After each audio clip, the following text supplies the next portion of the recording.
Good morning and welcome to Daily Miles. Do me a kind courtesy if you would. Please hit the like button down below, and while you're down there, hit the subscribe button for more content. If this is your first time here, thanks for clicking into my video. And if you've been here before, thanks for subscribing. On today's agenda, sections 8 and 9 and a little yapping.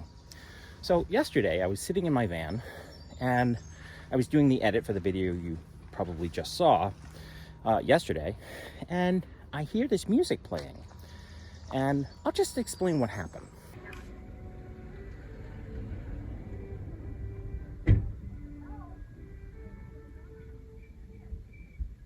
While I'm doing the edit for this, and I'm shooting this,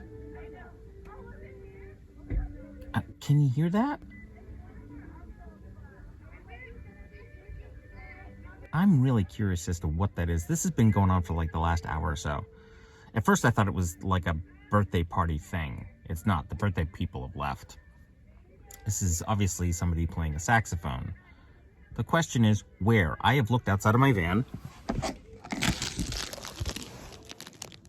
and they're nowhere out there. They're not there. They're not there. And they're not there. So the question is, where the hell are they? Let's go find out.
Hi, and who are you? I'm Stan Fleming Jr., and this is my friend Peter Drossel. Hi, Peter. Howdy. And what are you doing out here, baby? Well, I usually come out like to uplift spirits on a Sunday afternoon, and sometimes different days, but mostly on Sundays in different places around Humboldt County, all the way from southern Humboldt to Arcata, Trinidad, at the Lighthouse Grill. Then sometimes I do Farmers Market, I do Sequoia Park, Redwood Park, and the newest theater venue in Arcata, the Exit Theater. And then also, where else do I go? I just did a retirement party and some other things, and I usually have about 2 or 3 people. And sometimes we'll double up with Bob Ebenstein, who is also the director of our church worship group, and then also the music director for the Arcata Interfaith Gospel Choir. So we're kind of plugged into a lot of different things. You're basically plugged in, baby. Yes. I was gonna Yes. say, Yes. That's a long list of, what you got going on, but... Yeah, well, I have more time because I'm retired. I started out last few years on my job to, expand out musically.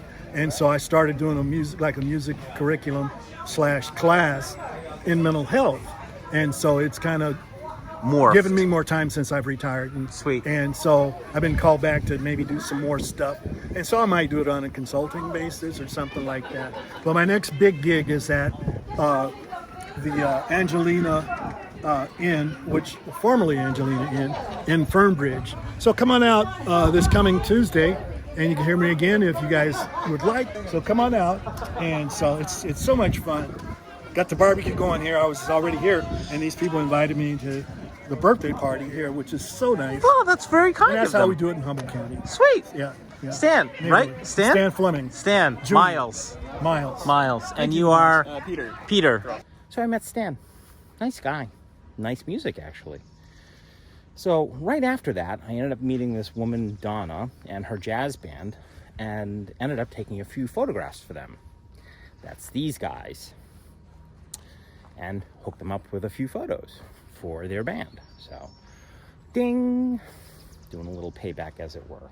Paying it forward, as it were, I guess. Is that paying it forward or paying it back? Yes, I'm paying somebody. All right. So, I'm all done shooting for today. Thank God. It's beautiful in here, though. It is really beautiful. I just can't get enough of this. I see it and I just lose my mind. It's so beautiful. Look at this. How could you want anything else? It's so beautiful in here. Aside from that wine and me talking. Okay. So, without further ado, here's section 8.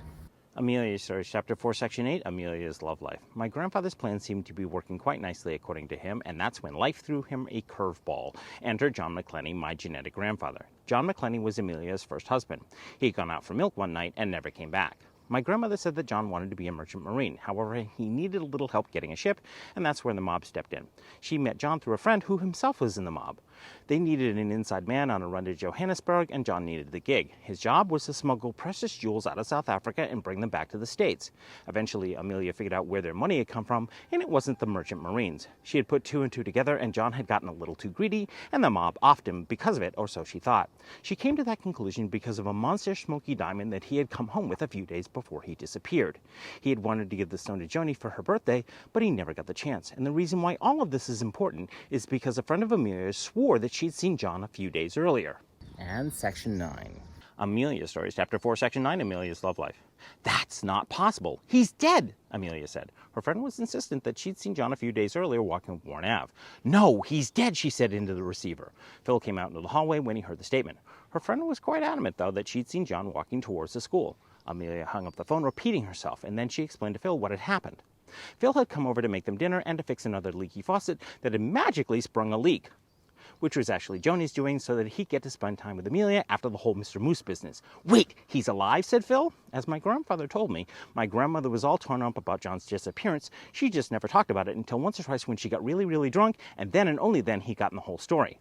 Phil had a crazy idea. What if John wasn't dead? What if John hadn't been killed by the mob? No body was ever found, so no body, no crime. He said none of this to Amelia and just tried to calm her down. He had an idea, though. So I'm in a quandary. What's next? So I'm going to finish up section 10. I'll do that tomorrow. I'm not going to do it today. Although I could probably do section 10 today, and you'd never know it until tomorrow. So I'm in a bit of a quandary, though. I will do section 10 tomorrow. And my quandary is, what's next? Where do I go next? I know that I'm heading towards Portland. That to me is a given. But there are 2 ways that I can get there. It means I would have to cut over to the 5, which I'm not all that keen about going over the mountains, or travel the 101, the one up the coast, and then cut over eventually towards Portland. Eventually, operative word in the sentence. Eventually. And the whole reason why I'm going to Portland, you know what? I don't actually know why I'm going to Portland. I just think it's a nice little, cute little city. So eventually, Portland was one of my end destinations, either Portland or Seattle. I think I'm going to settle on Portland, but we shall see when we get there. But it's going to take me a good 2 months to get there.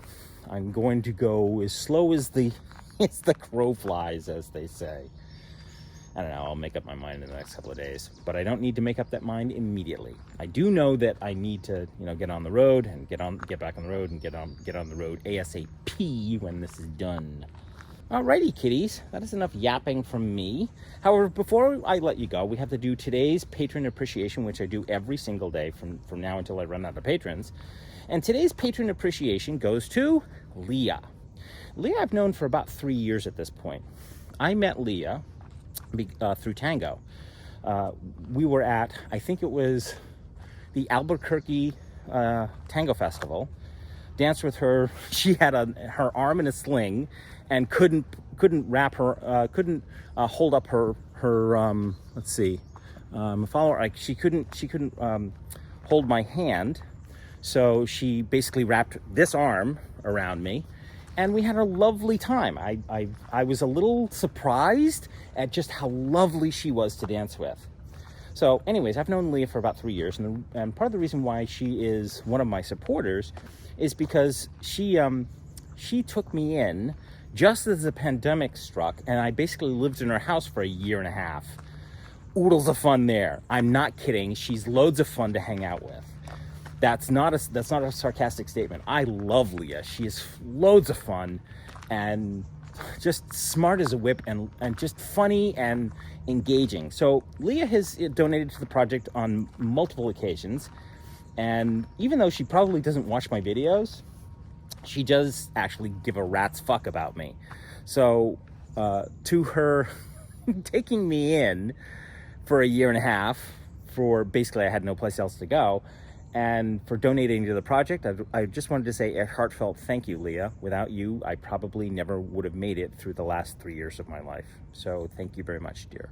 Alrighty, kitties, that is enough yapping from me today. Really, I mean it this time. So do me a solid. If you like this stuff, hit that like button down below. It really does help out the channel. And while you're down there, hit the subscribe button. I just want to say a heartfelt thank you to all of my supporters on Facebook, Patreon, and YouTube, on and off all 3 of those platforms, Instagram, TikTok, does not matter.